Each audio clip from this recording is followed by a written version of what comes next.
ಫೆಂಗಲ್ ಚಂಡಮಾರುತದ ಎಫೆಕ್ಟ್ ರಾಜ್ಯದ ಕರಾವಳಿಗೂ ತಟ್ಟಿದ್ದು ಕಡಲ ತೀರದಲ್ಲಿ ಅಬ್ಬರ ಹೆಚ್ಚಾಗಿದೆ. ಮಂಗಳೂರಿನ ಉಚ್ಚಿಲ ಬಟ್ಟಪಾಡಿಯಲ್ಲಿ ಕಡಲ ಆರ್ಭಟ ಹೆಚ್ಚಾಗಿದ್ದು ಗಂಟೆಗೆ 35ರಿಂದ 40 ಕಿಲೋಮೀಟರ್ ವೇಗದಲ್ಲಿ ಗಾಳಿ ಬೀಸುತ್ತಿದೆ. ಸಮುದ್ರ ತೀರದಲ್ಲಿ ಅಬ್ಬರ ಹೆಚ್ಚಾಗಿದ್ದು ಕಡಲ ಮಧ್ಯೆಯೂ ಗಾಳಿ ಬೀಸುವ ಸಾಧ್ಯತೆ ಇದೆ ಎಂದು ಹವಾಮಾನ ಇಲಾಖೆ ಎಚ್ಚರಿಸಿದೆ. ಹೀಗಾಗಿ ಸಮುದ್ರಕ್ಕೆ ತೆರಳಿರುವ ಮೀನುಗಾರರು ದಡ ಸೇರುವಂತೆ ಜಿಲ್ಲಾಡಳಿತ ಸೂಚನೆ ನೀಡಿದೆ.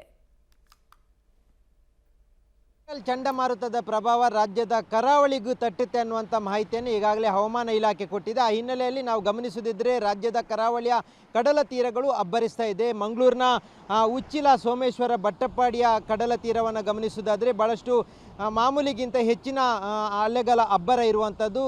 ಕಳೆದ ಕೆಲ ದಿನಗಳಿಂದ ಭಾಳಷ್ಟು ಕಡಿಮೆಯ ರಭಸ ಇದ್ದರೆ ಈಗ 2 ದಿನಗಳಿಂದ ಈ ರೀತಿಯಾಗಿ ಹೆಚ್ಚಿನ ಪ್ರಮಾಣದ ರಭಸ ಇದೆ. ಸುಮಾರು ಗಂಟೆಗೆ 35ರಿಂದ 40 ಕಿಲೋಮೀಟರ್ ವೇಗದಲ್ಲಿ ಅಲೆಗಳು ದಡಕ್ಕೆ ಅಪ್ಪಳಿಸ್ತಾ ಇದೆ. ಹೀಗಾಗಿ ಜಿಲ್ಲಾಡಳಿತವು ಸೂಚನೆಯನ್ನು ಕೊಟ್ಟಿದೆ. ಕಡಲ ತೀರದಿಂದಲೂ ಹೆಚ್ಚಾಗಿ ಕಡಲ ಮಧ್ಯದಲ್ಲಿ ಚಂಡಮಾರುತದ ಪ್ರಭಾವ ಇರುತ್ತೆ. ಹಾಗಾಗಿ ಅಲ್ಲಿ ಹೆಚ್ಚಿನ ಅಲೆಗಳ ಅಬ್ಬರ ಇರುತ್ತೆ. ಹಾಗಾಗಿ ಯಾರೂ ಮೀನುಗಾರರು ಆ ಭಾಗಕ್ಕೆ ತೆರಳಬಾರ್ದು ಅನ್ನುವಂಥ ಸೂಚನೆಯನ್ನು ಈಗಾಗಲೇ ಜಿಲ್ಲಾಡಳಿತ ಆದೇಶ ಮಾಡಿದೆ. ಈ ಹಿನ್ನೆಲೆಯಲ್ಲಿ ಎಲ್ಲ ಮೀನುಗಾರಿಕಾ ಬೋಟ್ಗಳು ಈಗಾಗಲೇ ನವಮಂಗಳೂರಿನ ಜೊತೆಗೆ ಮಂಗಳೂರು ಬಂದರಿಗೂ ಬಂದು ಲಂಗರ್ ಹಾಕಿರುವಂಥದ್ದು. ಎಲ್ಲ ಮೀನುಗಾರಿಕಾ ಬೋಟ್ಗಳು ಈಗ ಸದ್ಯದ ಮಟ್ಟಿಗೆ ಈ ಒಂದು ಗಾಳಿಯ ಪ್ರಮಾಣ ಕಡಿಮೆ ಆಗುವವರೆಗೂ ಯಾರು ಹೋಗಬಾರ್ದು, ಜಿಲ್ಲಾಡಳಿತದ ಸೂಚನೆ ಬರುವವರೆಗೂ ಯಾರು ಮೀನುಗಾರಿಕೆಗೆ ತೆರಳಬಾರ್ದು ಅನ್ನುವಂಥ ಸೂಚನೆಯನ್ನು ಜಿಲ್ಲಾಡಳಿತ ಕೊಟ್ಟಿರುವಂಥ ಹಿನ್ನೆಲೆಯಲ್ಲಿ ಎಲ್ಲ ಬೋಟ್ಗಳು ಬಂದು ಈಗ ಮಂಗಳೂರಿನ ಬಂದರ್ನಲ್ಲಿ ಲಂಗರ್ ಹಾಕಿದೆ. ಅದರ ಜೊತೆಗೆ ಕರಾವಳಿಯ ಕಡಲ ತೀರದ ಜನರು ಎಚ್ಚರಿಕೆಯಿಂದ ಇರಬೇಕು ಅನ್ನುವಂಥ ಸೂಚನೆಯನ್ನು ಕೊಡಲಾಗಿದೆ. ಅಂದರೆ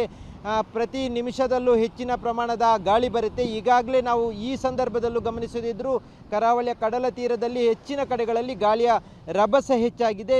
ಹೀಗಾಗಿ ತೀರದಲ್ಲಿರುವಂಥ ಜನರು ಎಚ್ಚರಿಕೆಯಿಂದ ಇರಬೇಕು ಅನ್ನುವಂಥ ಸೂಚನೆಯನ್ನು ಜಿಲ್ಲಾಡಳಿತ ಕೊಟ್ಟಿದೆ. ಜೊತೆಗೆ ಇಡೀ ಜಿಲ್ಲೆಯಲ್ಲಿ ಮೋಡ ಕವಿದ ವಾತಾವರಣ ಇದೆ. ಕೆಲವೊಂದು ಕಡೆಗಳಲ್ಲಿ ತುಂತುರು ಮಳೆ ಆಗಿದೆ. ಹಾಗಾಗಿ ಮತ್ತೆ ಮಳೆ ಆದರೆ ಹೆಚ್ಚಿನ ತೊಂದರೆ ಆಗುತ್ತೆ. ಹಾಗಾಗಿ ಎಲ್ಲರೂ ಜಾಗರೂಕತೆಯಿಂದ ಇರಬೇಕು ಅನ್ನುವಂಥ ಸೂಚನೆಯನ್ನು ಜಿಲ್ಲಾಡಳಿತ ಕೊಟ್ಟಿದೆ. ಕಡಲ ತೀರದಲ್ಲಿ ಇಲ್ಲಿ ಮಾತ್ರ ಅಲ್ಲ, ಇಡೀ ಕಡಲ ತೀರದಲ್ಲಿ ಅಂದರೆ ಸುಮಾರು ಈ ಸೋಮೇಶ್ವರ ಬಟ್ಟಪಾಡಿಯಿಂದ ಹಿಡಿದು ಸುರತ್ಕಲ್ಲು, ಮಂಗಳೂರು ಈ ಭಾಗದಲ್ಲೂ ಹೆಚ್ಚಿನ ಇದೇ ರೀತಿಯಾದಂಥ ಕಡಲ ಅಬ್ಬರ ಹೆಚ್ಚಾಗಿದೆ. ಹಾಗಾಗಿ ಫೆಂಗಲ್ ಚಂಡಮಾರುತದ ಒಂದು ಪ್ರಭಾವ ಈ ಭಾಗಕ್ಕೂ ಬಂದಿರುವಂಥದ್ದು, ಕಡಲ ತೀರಕ್ಕೂ ಬಂದಿರುವಂಥದ್ದು. ಹಾಗಾಗಿ ಕಡಲ ತೀರದಲ್ಲಿರುವಂಥ ಜನರು ಎಚ್ಚರಿಕೆಯಿಂದ ಇರಬೇಕು, ನದಿಗೆ ಹಾಗೂ ಸಮುದ್ರ ತೀರಕ್ಕೆ ಇಳಿಬಾರ್ದು ಅನ್ನುವಂಥ ಸೂಚನೆಯನ್ನು ಜಿಲ್ಲಾಡಳಿತ ನೀಡಿದೆ. ಕ್ಯಾಮ್ರಾಮನ್ ನಿಶಾಂತ್ ಜೊತೆ ಸುಖಪಾಲ್ ಪೊಳಲಿ, ಪಬ್ಲಿಕ್ ಟಿವಿ, ಮಂಗಳೂರು.